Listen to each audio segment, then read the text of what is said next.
Sambalpur town थाना police पक्षर सहरर चेरुआपड़ा आत्मा office निकटरे एक जराजीर्ण अवस्था घर 5011 बोतल बेआईन कप सिरप सहित 10 जन अभियुक्त को गिरफ्त कर घटन 16,350 टंका समेत 4 गोटी मोबाइल फोन को मध्य पुलिस पक्षर जबत कर जिला पुलिस मुख्यालयर एसपी मुकेश कुमार भामू गणमाध्यम को एक सांबादिक सम्मेलन में सूचना देइछंती। विशेष सूत्रରୁ खबर पाइबा परे टाउन थाना पुलिस चेरुआपड़ा आत्मा ऑफिस निकटरे एक जराजीर्ण अवस्था घर ठारे अतर्कित चढ़ाऊ करी मोट 10 जन अभियुक्तों ठारू 40 गोटी पेटी रे भर्ती होइथिबा 5011 बोतल बेआईन कप सिरप को जबत करी समस्त अभियुक्त माननकु गिरफ्त करिछि। तेबे संबलपुर पुलिस पक्षरु एबे पुणी थरे आगामी शीतल षष्ठी यात्रा पर्यंत निशा निवारण उपरे संपूर्ण रोक लगाइबा पई स्वतंत्र अभियान जारी रहिबो बोली एसपी कहिसंती। एही घटना रे जड़ित थाई गिरफ होइथिबा अभियुक्त माने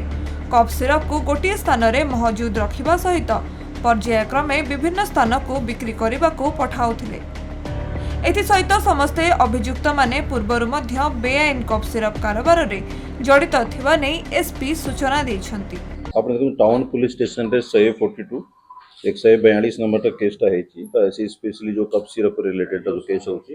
ताके हिसाब रे में 40 टा पैकेट ताके पाखरु पाइछु 40 टा पैकेट रे पाखा पाखी 5000 रु ऊपरटा में से बोतलटा अछि तारा एप्रोक्सीमेट वैल्यूटा हेबो पाखा पाखी 15 लाख रे से हिसाब रे में गोटे नेटवर्क अछि तार खुदरा रे से माने गोटे जगह स्टॉक करिवे स्टॉक करला परे से ताको तैयारी करिवे अन्य लोगों छोटे छोटा पैकेट जेउति पुलिस रा चेकिंग रेगुलर चालू छी तो से ह्यूज क्वांटिटी रे अन्य जगह आनी के रखुचंती और सेटारु तापर से रिटेल डिस्ट्रीब्यूट करूचंती काको गुटे पेटी देला काको दुटा पेटी हिसाब रे देइसंती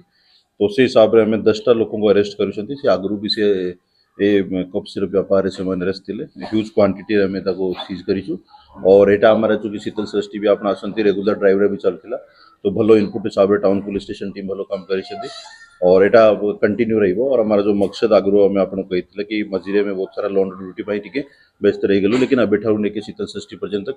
कंटिन्यू रहिबो और तापरे भी हमारा ताको उद्देश्य छै कि शीतल षष्ठी पर्यंत सीजन्स ताको मैक्सिमम लोगों में फिनिश करिबा।